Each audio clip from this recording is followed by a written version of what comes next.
Hello guys, welcome back to my YouTube channel. Today I'm showing you how to clean a circuit board. You will need methylated spirit, some cotton wool, that's all. And let's start. First we open the methylated spirit, then we get a bit on the cotton wool, then we start cleaning like that to remove all the oil, water and grease, to clean all the contacts.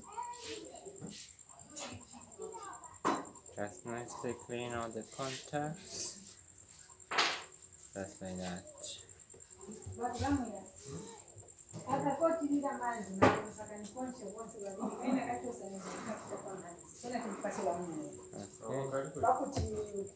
I'm cleaning it like this with the cotton wool and methylated spray.